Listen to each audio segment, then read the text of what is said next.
And recording to the cloud. Welcome everyone on YouTube. Welcome everyone on Zoom. It's great to have you all here.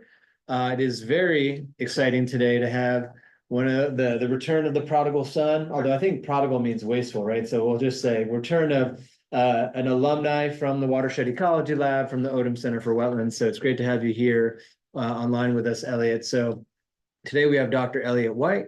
Dr. White is an assistant professor in the Earth System Sciences at Stanford University. He has his bachelor's in biology and animal ecology from Iowa State University and his PhD from right here in this room at the Odum Center for Wetlands. So his PhD in environmental engineering sciences. And he, after that, went on to a postdoc at UVA with Shi Yang and Emily Bernhardt.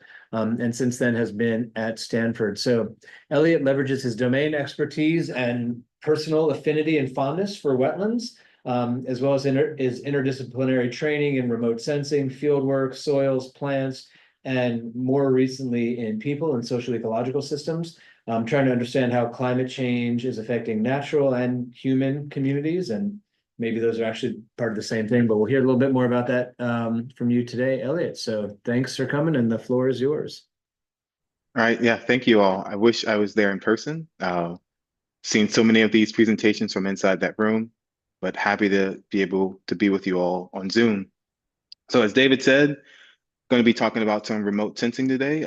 Remote sensing is something that I kind of taught myself how to do for a specific chapter of my dissertation, and since then it has become a pretty big part of research, my research profile, and something I'm still actively exploring how to get better at. But I'm going to take you in for a small slice of what I do today. Okay, so uh, starting here, there's a predicted net loss in wetland area by the year 2100. This figure shows on the x-axis the current total land area in coastal watersheds for wetlands. The y-axis shows the amount of land available for wetlands to migrate into due to sea level rise. And then there's the one-to-one line. So any increase, any watershed below the one-to-one line will see a net decrease. And what we can see here is that almost all coastal watersheds are expected to see a decline in total wetland area. But those declines aren't uniform. There are different types of wetlands that exist on the coast. The big kind of categories that you can think of them in are saline and freshwater wetlands.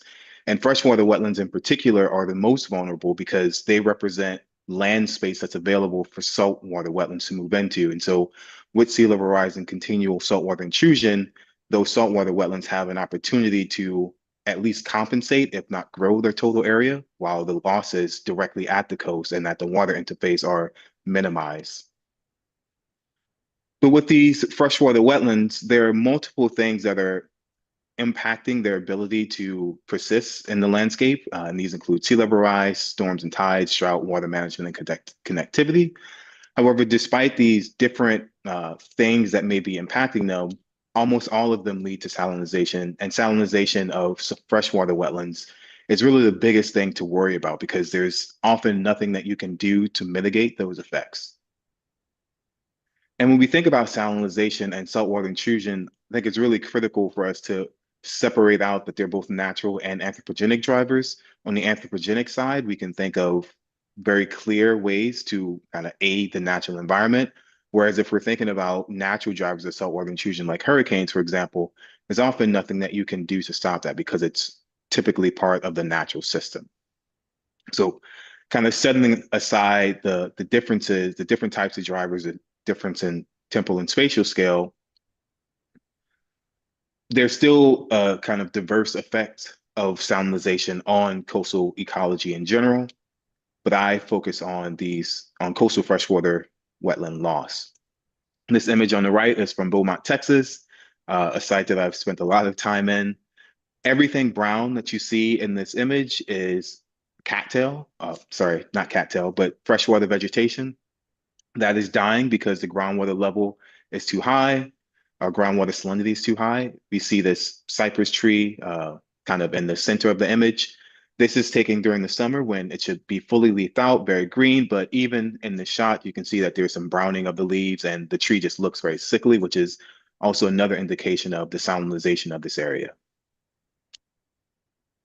And to kind of further drive home the vulnerable place that these particular forested wetlands are in, this figure shows those coastal watersheds, and the darker the color blue, the more of that forested area that is vulnerable to being replaced by saline wetlands in the near future, with much of that loss expected to be along the mid-Atlantic and the Gulf Coast regions.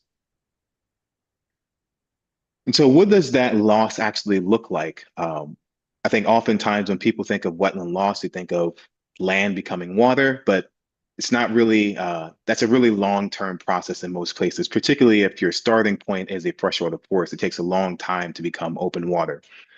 But what we're really concerned about is the salinization. So if you have a location where you are unaffected by salinity, groundwater levels or groundwater salinity should be about 0 parts per thousand. You have a nice full lush canopy, well-spaced trees, but as groundwater salinity continues to increase, then you get into a system that we call a ghost forest, which I'll get into more later. And then as you get up to around maybe 2 at a low level to 4 parts per thousand, you start to see a real shift in the vegetation dynamics there. Now, this middle state that we call a ghost forest, it's not ghost because it's Halloween time. I'm not just pulling that out of my butt, but it is still spooky in a sense, at least for someone who really studies and cares about this ecosystem. And I think ghost forest is a good term because when you look at this landscape, you can see what is and what was. And so the analogy that I often use to explain this is a cemetery, where when you drive by, you see a cemetery, you can see gray tombstones, these vertical gray structures sticking out of the ground that memorialize the person that once was. When I look at this landscape, it's almost like looking at a graveyard where all of these gray tree trunks that are still standing represent the fact that there once was a forest here that was able to support trees getting to a certain size, but now the system can no longer support that. And so all of these gray tree trunks are tombstones, kind of memorializing the forest that once was. But this scene that we're looking at is not just one place. This is happening all across the Southeast US. I'm going to get into that a little bit later. And all of this is a setup to the work that I've been doing lately. And so one way that we wanted to address of basically trying to track how much of this forested area that we've lost over time was to use some existing data. So this is data from the NOAA Coastal Change Analysis Program, or CCAP. Every 5 years, starting in the year 1996, with the most recent release being in 2016, so not quite keeping up with the 5 year cycle. But every 5 years, they release a product of the classified landscapes for the entire coastal US. It includes 26 land cover types that you can see on the right. The one that I focused on in the research that I'm going to talk about in just a second is this one called palustrine forested wetland, which is this darker green color in the imagery here. Bonus points if someone can put in the chat what city this is. So from 1996 to 2016, we've documented a loss of about 13,000 square kilometers of this forested wetland system in the Southeast US. And to put that into context, at around the same time that this paper was published, another one was published focused on mangroves at the global level, and they documented about 3,300 square kilometers. So 4 times as much loss of this system in the US alone compared to what was lost seen globally for mangroves. We did some very simple linear regression modeling to show that both climate change and topography and anthropogenic impacts of the landscape are what's driving this loss in the watersheds that have the most, the 14 largest. And those losses tend to follow what we've already kind of documented in the field of this trajectory of perpetual degradation, where you have an established ecosystem, but over time, those get converted into this palustrine scrub shrub. And in most cases, this palustrine scrub shrub is often a ghost forest or a system that is experiencing stunted growth. You have some freshwater wetland conversion, and then you do have some that are lost to open water. So this is directly reflecting what has been shown in the literature before, and but most of this research has been done on the plot scale. So being able to do this at the kind of regional scale validates that all of these individual plots are actually picking up on the same thing. And then finally, fragmentation patterns are really critical when studying forest ecosystems. We know from decades worth of tropical research that a fragmented forest is an unhealthy forest. And what we're able to show is looking at this preserved, this protected area in North Carolina, all of the green are forest patches in 1996. But by 2017, we saw a lot of that forested loss.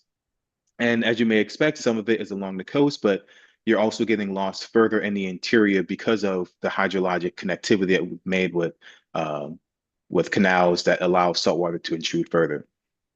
So this work, amongst the work of many others, has contributed to kind of a 4 or 5 year boom in the highlighting of this ecosystem and really its loss across the Southeast US, which is really fun. I'm happy that I've been able to contribute to that. But for me, this isn't the end of the story, even if the journalists have turned away to something else. And so as a scientist who really loves this ecosystems, really engaged with the community, my thoughts came back to, well, what are our problems? What are the things that we still need to figure out? And what I really settled on is the fact that, okay, almost everything that we know about this type of ecosystem, these freshwater forested wetlands along the coastline, all of that research is taking place in the Southeast US. There's some happening in the North Pacific Northwest, some happening in Australia, but the bulk of the literature comes from the Southeast. And given that I know that the dynamics of this system and the context in which it exists in aren't unique to the US, we should be able to find these in other places and then see if the trends that we're seeing in the US are actually happening in other places as well. So I get to this question of where are these at globally? And as I talked about, um, most of what we know about this ecosystem is in the Southeast US with a little bit scattered about. But this NOAA CCAP map is actually the only product that's available that identifies the location of this forest type that, as far as I know, exists in the world. But this is a product that's updated every 5 years. It's even though it's hosted by NOAA, it's actually done by it's contracted out. So you can't even get access to the methods that they use to produce it and give maybe commentary to improve their models. So I really wanted to, one, create something that other people can look at and interrogate, but also create something that can be updated much more routinely than every 5 years to track the changes on a more incremental level. So with that, I really started to realize that there are multiple tiers of questions that are associated with the fact that we don't have good locational data. So the primary thing is, where are these actually at globally? And then we get to these three secondary, or what I consider the three secondary questions, which are where do they occur geophysically? How have they changed over time? And once again, that's thinking at a large scale. And then how much carbon do they hold?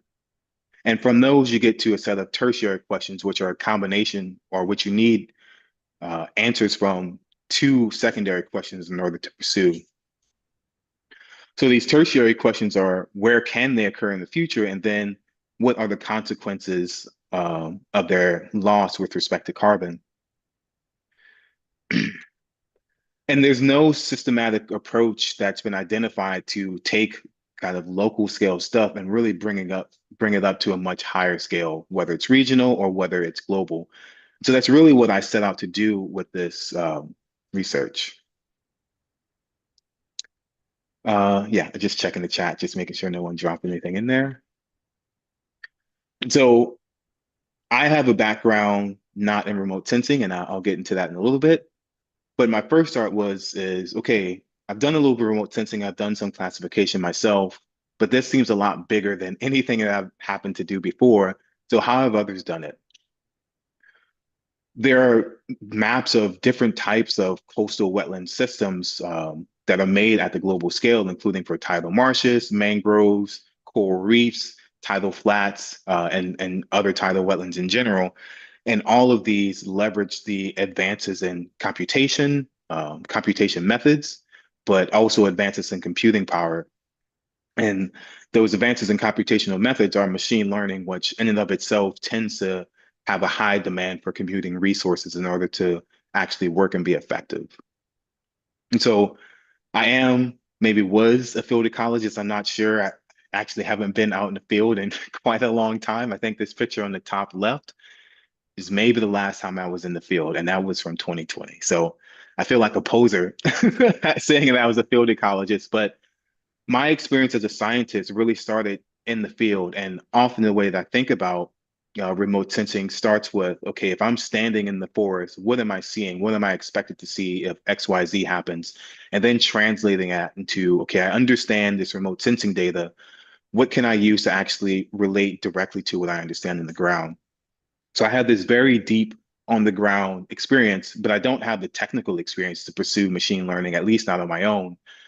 And so the way that I do science is if I have a question that I feel is really important and I think deserves a lot of attention, I'm going to bring what I can to the table and seek people who can bring the other half for us to pursue this together.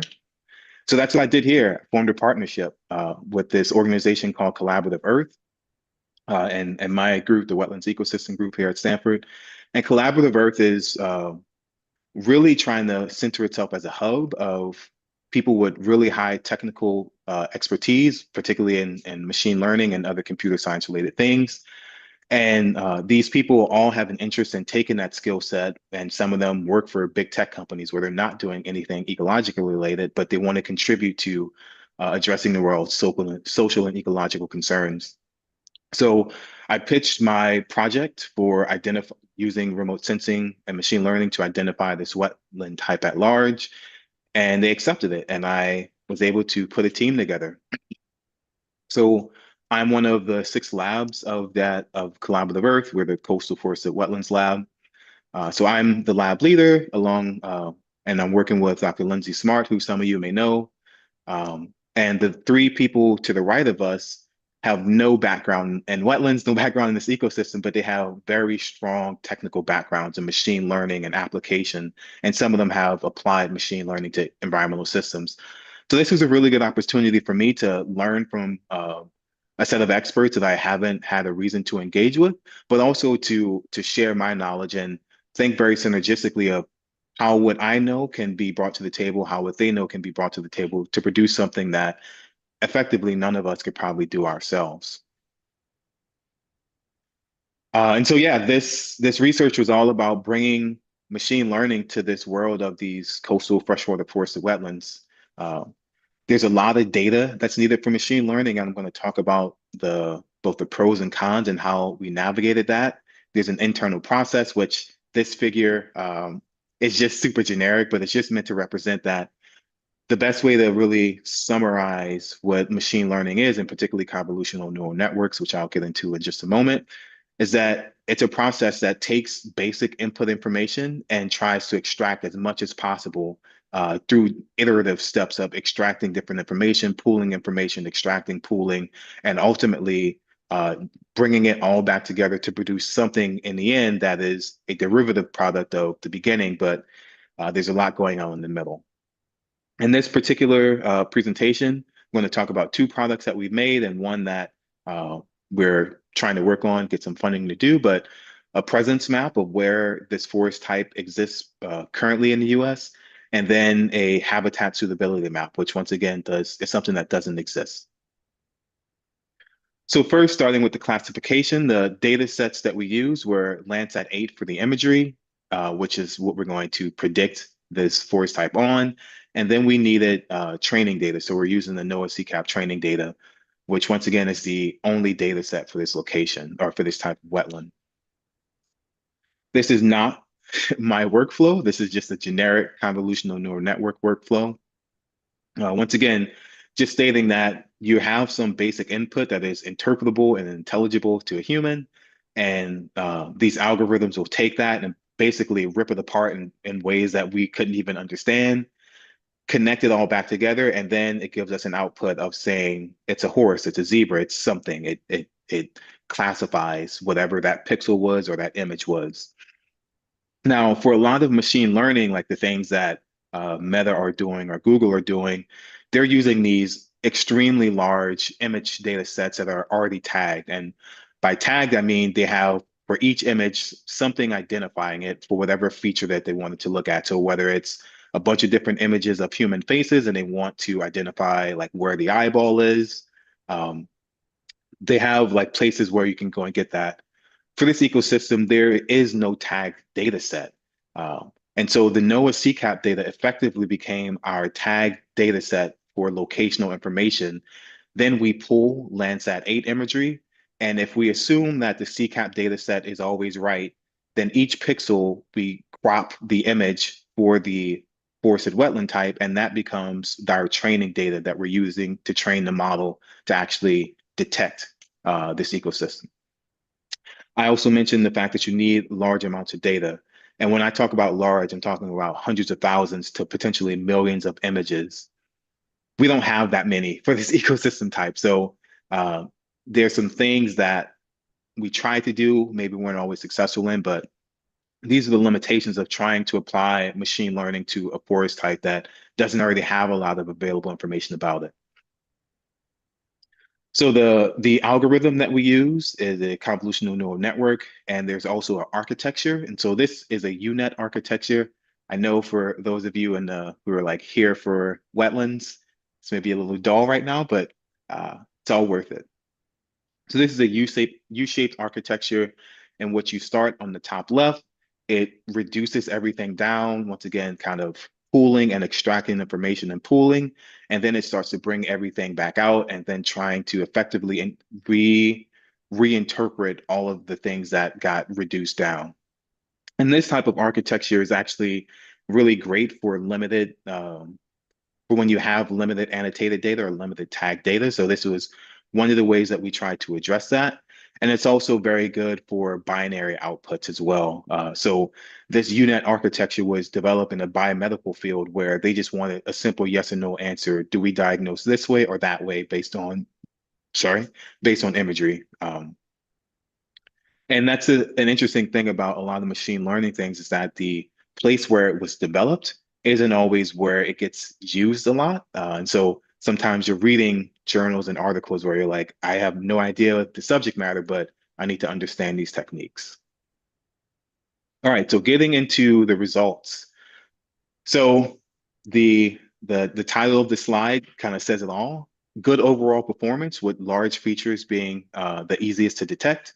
And so this is set up by column. Each row is the exact same format, just a different location, and each column starting with the raw imagery from Landsat 8, the ground truth information, which in this case is CCAP data, the prediction of the model, where our false negatives are and where our false positives are. And then these are different performance metrics. And we created two versions of this model. Let me take a step back.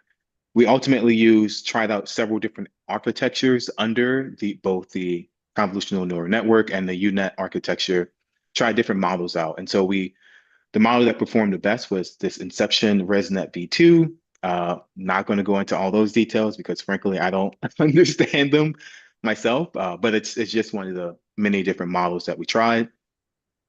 And in machine learning, you can use different performance metrics to optimize your model.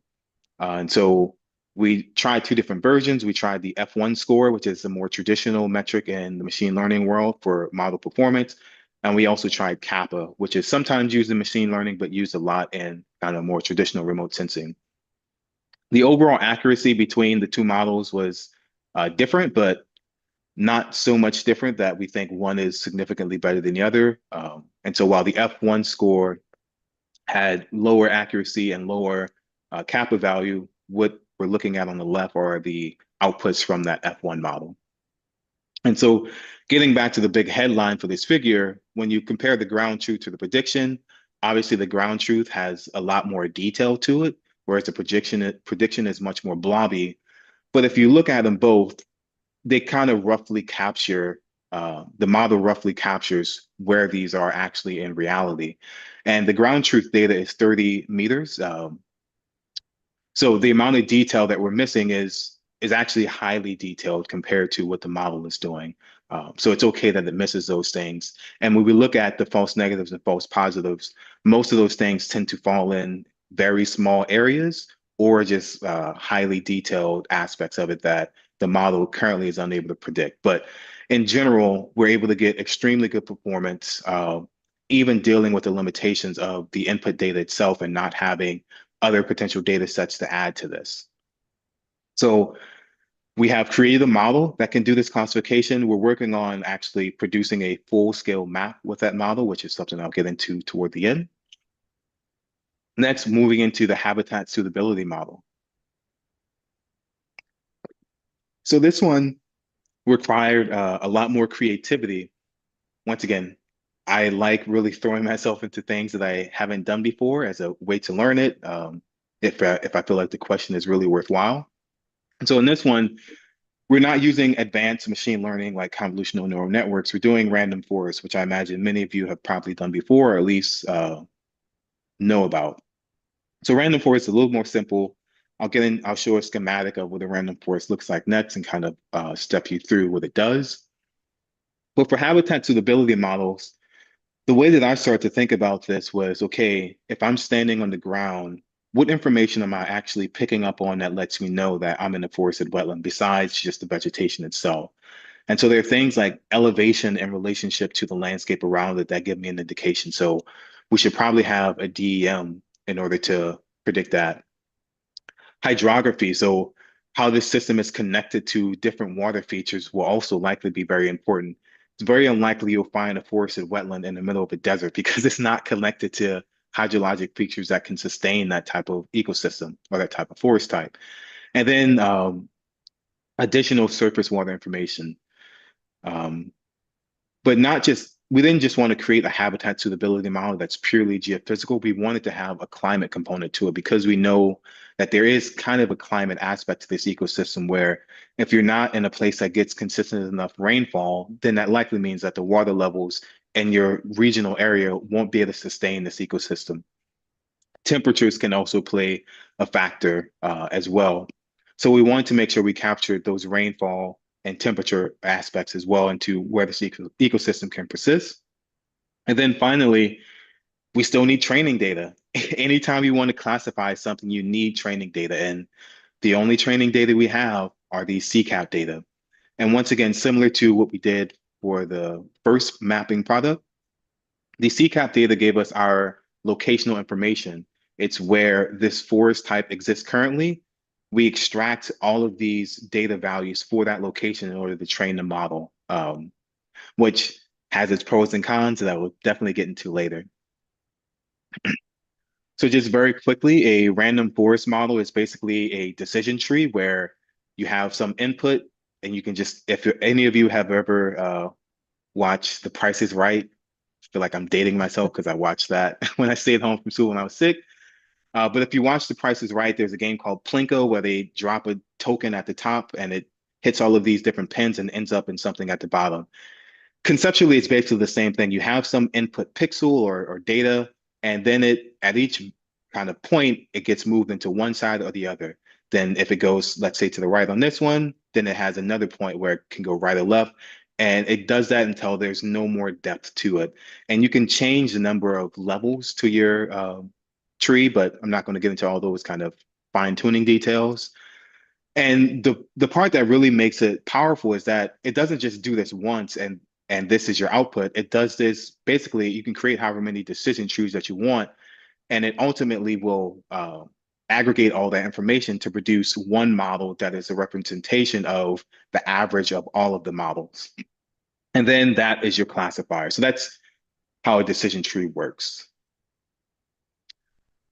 All right, so this is our output. All of the white areas are places where there's a low probability of this ecosystem surviving.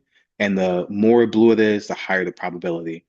And the immediate takeaway is that you can identify where the rivers are in the US, in the Southeast US, because that's where the system still exists primarily is in the floodplains where we haven't thought to, and now it's kind of illegal to destroy those wetlands.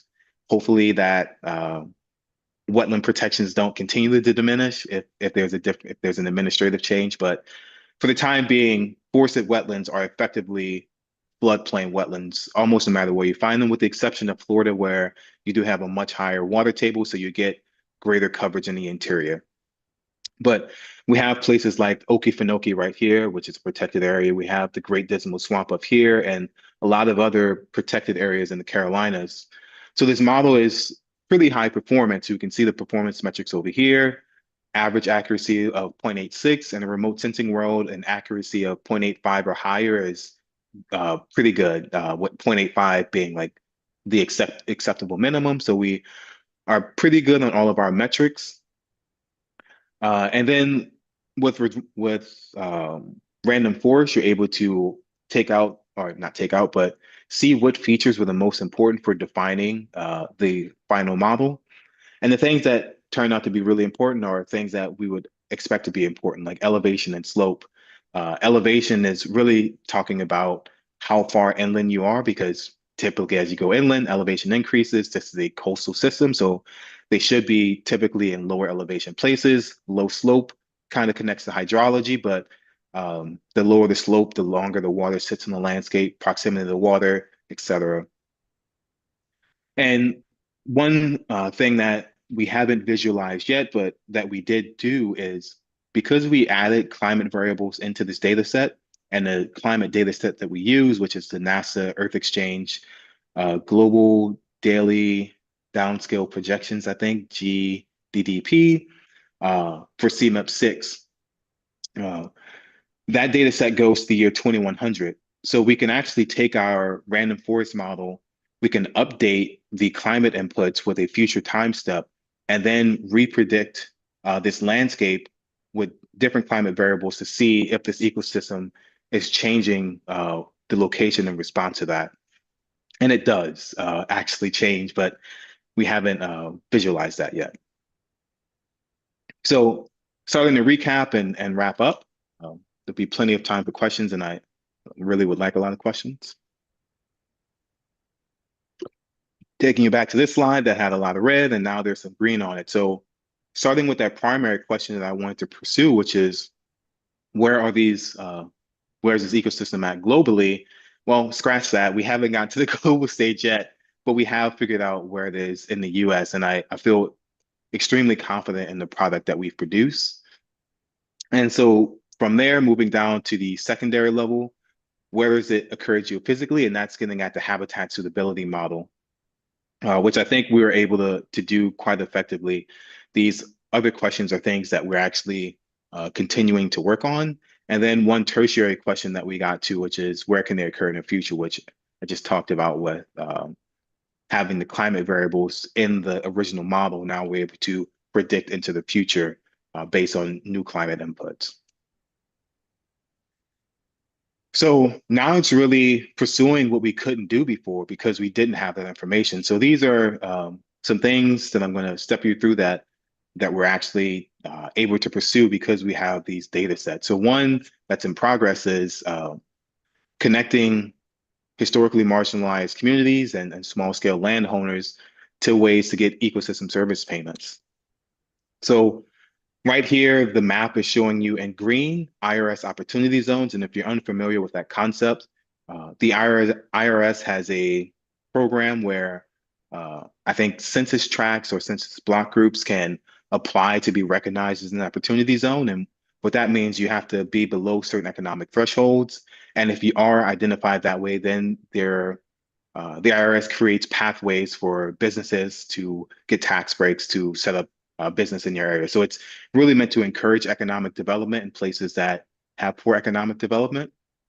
So effectively using it as a proxy to find not only kind of lower income communities, but just given the way that the US has developed socioeconomically, lower income communities also tend to be communities of color. So using this as a way to identify communities of color that do have a high need for more economic input. And all of the gray pixels in this map are high probability wetlands. So that random forest model that we developed is probabilistic. So each pixel actually holds a probability. It doesn't hold a classification in the sense of it either is or isn't this thing. It's on a 0 to 100%. So for us, we decided that anything that's 75% or higher is almost certainly a forested wetland. And so we started with effectively the most conservative designation of this from the habitat suitability model that we could, and found locations where there's an overlap between the IRS opportunity zones and these forested wetlands.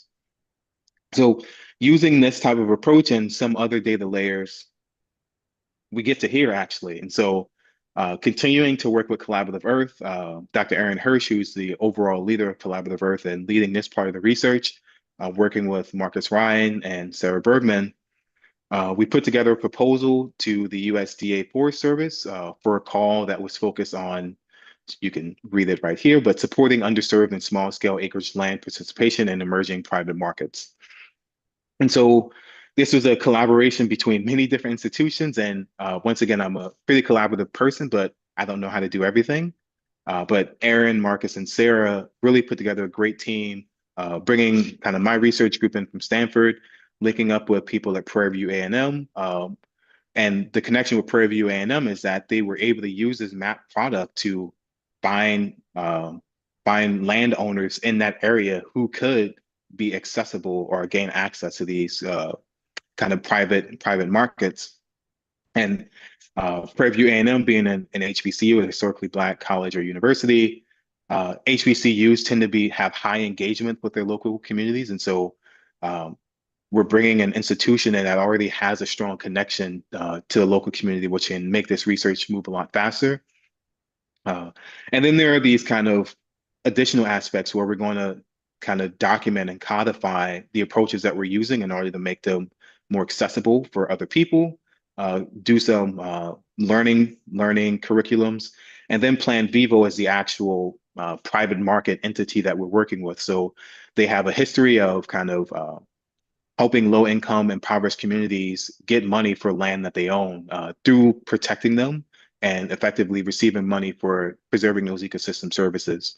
So the way that these landowners in this project will benefit is basically by not really altering their land. So allowing it to store flood water, to recharge groundwater, to do carbon sequestration and maintain kind of local connectivity and allow this system to still be a refugia for wild animals. And I am part of the kind of science advisory board with also David Kaplan and Lindsay Smart. So our role is to really make sure that the development of these projects, anything that we do actually is scientifically sound with our understanding of this ecosystem. Because as I've learned more about kind of the carbon markets and carbon accounting, there's a lot of fishy stuff out there. And I don't want anyone to ever have me up on their PowerPoint and say, this guy is doing bad science or this guy is taking advantage of people. So really making sure that the stuff that we're doing is not just hokey, it's not selling people a dream, but it's actually really grounded in the science. And once again, these mapped products were a critical part of being able to pursue something like this. So yeah, we want to create a wall-to-wall map for the US and apply it globally. These machine learning models aren't the greatest at doing something like this because they work on a tile by tile base, so piecing them all together, and the amount of computational power to do that for the entire US is actually quite large. So we're trying to work through ways to do that not just in a one-off way, but in a systematic way, such that we can produce this map on a yearly basis and not have to think about, oh, we have to go and change this feature, we have to go and change that, but something we can just hit run. All right, here's 2025's map, here's 2026's map. But taking that to the global scale will present a new set of challenges. Almost all of the input data that we use is available at the global scale. So I purposely selected data that were able to bring us to that next level. There's much more rich data for the US specifically, but would have effectively had to scrap that model and redo everything completely for the global level. So really dialing things back in the early stage in order, or limiting ourselves in the early stage such that we can better transition to the global stage. One of the areas that I mentioned wanting to improve with this map is having done a lot of reading about this ecosystem, talking to people, reading really old accounts from people from the colonial days. This ecosystem used to be extremely prevalent. It used to be kind of dominant across the Southeast. However, decades and centuries of agricultural expansion, urban expansion has led to the draining, the logging of this ecosystem. So where it exists currently isn't the full kind of geophysical space that it could exist in a true kind of non-human context. But with the limited training data that we have, the habitat suitability model can only accurately predict where this ecosystem can exist because of where they have been kind of relegated to in the current context. And it's relegated to, as I said, floodplain areas along rivers and protected areas. And those can and often do, particularly for floodplains, have a unique set of geophysical features, which are typically different from the surrounding landscape. Therefore, this model it's only going to place them there. But we know, particularly in like coastal South Carolina and the coastal Carolinas in general, there's a lot of agriculture along the coast that was formerly forested wetland. And maybe that area happened to be just a few centimeters, maybe half a meter higher than the surrounding area. And so it drained a little bit better. So I'm going to drain that, I'm going to log that, and that's going to be my farming land. And the areas that are just a little bit lower, and we're talking about centimeters, that's just going to stay forest because it's a little too wet too often. So really trying to fine tune this model around agricultural areas where it's highly likely it was once forested, but we don't have any training data to give the model to say, okay, include this in your understanding of this ecosystem. Um, so there's some thoughts about how to do that. If there's like or older orthographic images and aerial photography that we can leverage. But that effectively becomes its own data science problem of one, how do we source those consistently? They're state level sources, different agencies have images. How do we source those consistently? And not only source them consistently, but deal with the irregularities of them, of different elevations, different time periods, different camera technology. So I think the product that we have is good enough for us to launch it and to feel confident about what we did, but also know that there's still some areas for us to tweak in the near future. All right, with that, we got to continue to diversify the sciences. Progress takes sustained effort. I'll say I'm pretty displeased about the way that UF has gone about a lot of these things recently, but still the birthplace of Swampman Elliott. We got David Kaplan up in the tree over here, two undergrads that I mentored that I had a lot of fun kind of taking under my wing. Me in my graduation attire outside Phelps Labs. Great day, David and my parents. Finally done. For those of you who are in this office, you probably can look at it and know exactly where I sat. So we are office buddies through lineage, and yeah. So really enjoyed my time at UF. Happy that I'm on the other side of both the degree, but also of the other side of this room and having the opportunity to give something back and hopefully inspiring the next person to go out and do big things in the world of wetlands. I think University of Florida is still the best university in the country to study wetlands, and I'm extremely grateful that I got the opportunity to work there. So thank you, David. Thank you, Mark, for being on the committee, and everyone else who I can't see, who may be on YouTube or maybe we'll watch it later. So with that, yeah, it's a little bit more about my research group, disciplinary knowledge, the types of research we're interested in, some ongoing projects, things we have on the horizon, and some fun facts about me. And this picture of my group down here it's actually outdated because I have two new people. This person sitting here is Maylet Perez, who is a student at UF. And she came out and did some research with me over the summer, and Maylet's a great student. So if any of you need a great undergrad to work in your group, Maylet Perez is your person, but Maylet's also working with Anna Braswell. So you may have to kind of fight for Maylet's time, but really great researcher, great student, great person. And with that, I'll close it out. Thank you all. All right, thanks, Elliot. Can I ask you, Dr. White?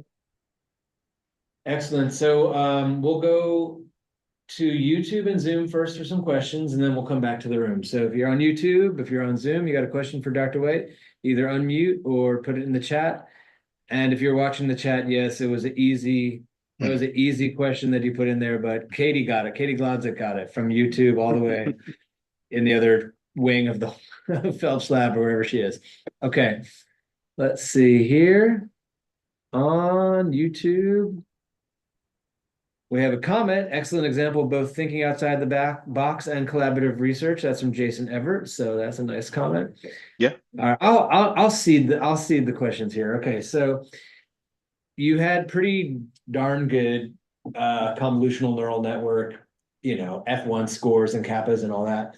But then when you look at the image and you see like, there's this sort of this spatial thing going on, right? Like small sites not being seen. And so just to start, what is the input feature from Landsat? Like, is it bands? What, is it Yeah. RGB? Is it bands 1 through 8? What is the resolution of the Landsat versus the resolution of the CCAP?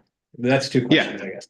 Yeah. No, those are all really great and things I didn't get into because I was hoping people would ask. So I'll start with the resolution. It's the exact same resolution. So CCAP data are based on Landsat. Landsat is 30-meter native. And so we use the native resolution of that.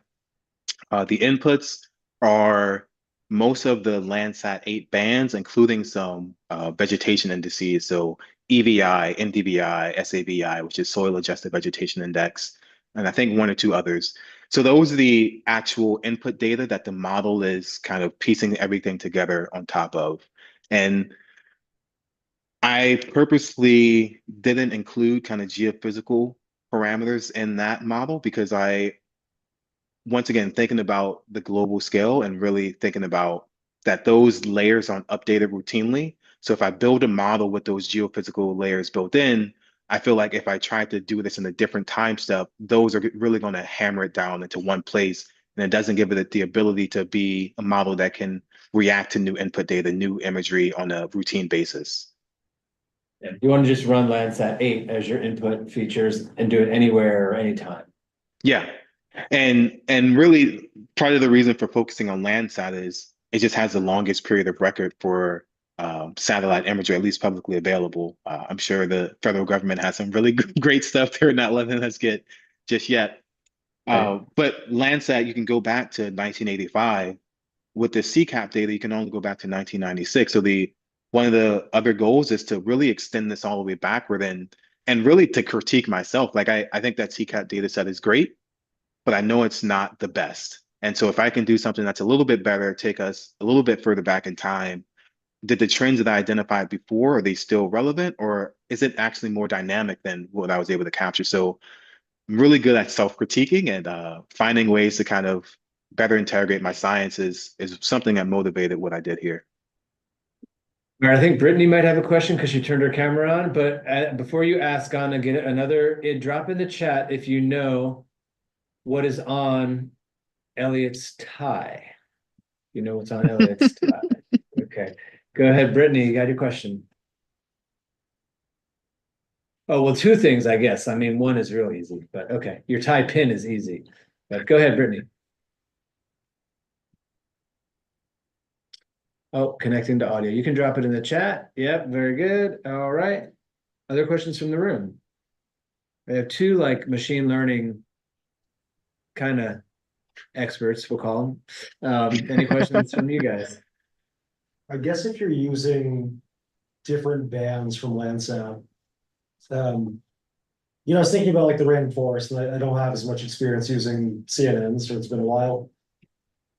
If there is a lot of collinearity between the features that you're pulling out of the bands, would that possibly confound the model, especially considering how small of an N you have as far as, because I know you're talking about like how few samples you have of CMAP.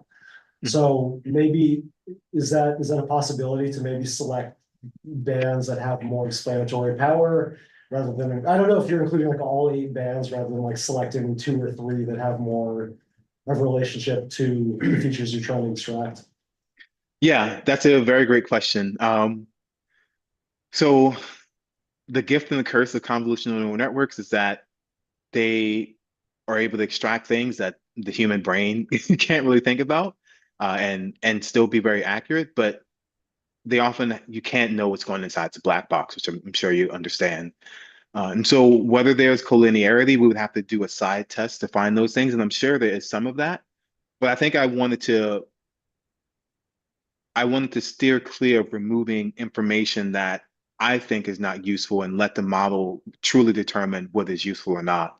Um, Unlike a random forest where we can get those importance factors out, with a CNN, we have no way of knowing like what is contributing at what. There is some, um, yeah, as I understand, there are some ways to kind of understand how much each individual input contributes to the overall model, but I don't think there's any real consistent way or any kind of field standard to do that. And so, um, yeah, there's probably some of that going on. And maybe we can think about running this and just taking out different versions. But because of the way that these models are built, there's so much internal connectivity. If you take out one input, you're effectively creating potentially an entirely different model. And so how do you compare the performance of those? So like, even though it's doing the same job, the internal workings may be so different, the things that kind of piecing together are so different that it may not actually make sense to compare them directly. All right, thanks, Elliot. So we do have a question from Brittany. So she says, super awesome talk. And she's wondering if the organization that you're working with, especially I think on the payment for ecosystem services, is that international? Like, is that something you could think about global scale application, or is that limited to the US?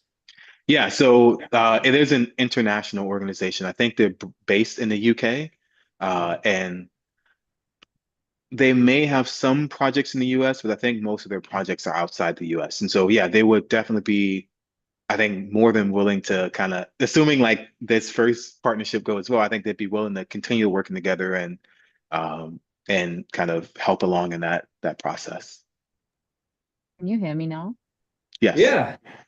Oh, okay, awesome. I just wanted to, okay, thank you for answering my question and that your talk was awesome. You've had like a really cool body of work that's just naturally progressed from field ecology, which is what I do now, to like more socio-economic work, which is like my dream. So awesome.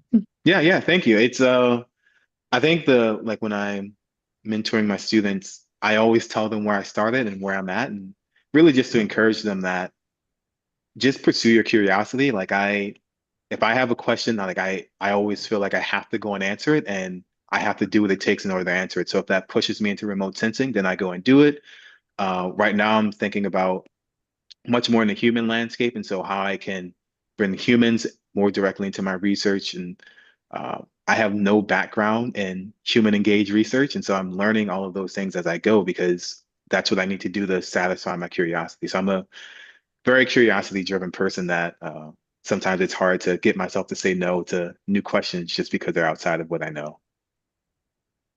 A good lead up. So from field ecology to remote sensing to human systems and economics, that's a good tee up for what's on his tie. What's on his tie, everybody? I know Dr. Clark knows. Oh. So it's energy thing. Yes. So can I get the camera? Come on, camera. Look over here. Look at me. Camera. Oh, you have the spotlight on me. Okay. All right. Oh no. Here, where'd it go? Oh, wait, over here. Yeah. Oh, There you go. okay. There we go. There.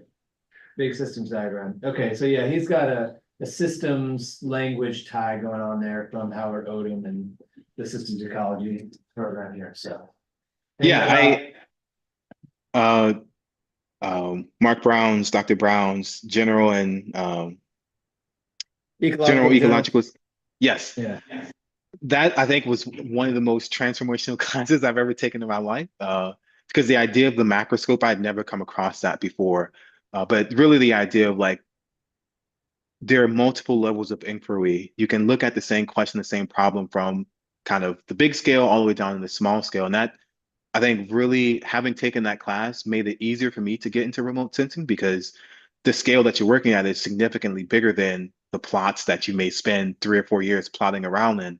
But because I had been introduced to I was just use the word philosophy, because I had been introduced to that philosophy, it didn't seem so outlandish to really start thinking about these questions at a bigger scale. So that class was extremely foundational. Howard Odom, although we never met, definitely is one of those people that I wish I could have had dinner with and kind of just think with them.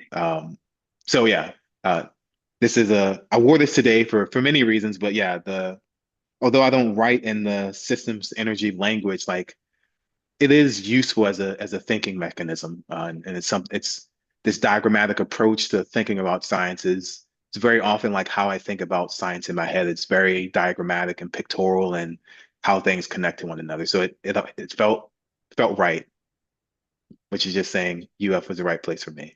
We feel the same way. All right, thank you, Dr. White. Let's give one more round of applause to Elliot.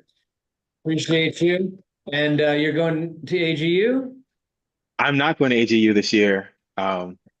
I will be at SWS in Taiwan next week. All right, But we have some of our students from, at least from soil and water science going that way, so they'll all say hi. And yeah. thanks again, Elliot. And we'll see everyone on here next week. Thank you, YouTube. Thank you, Zoom, and we'll see you all later. Elliot, I'm gonna stop the stream, but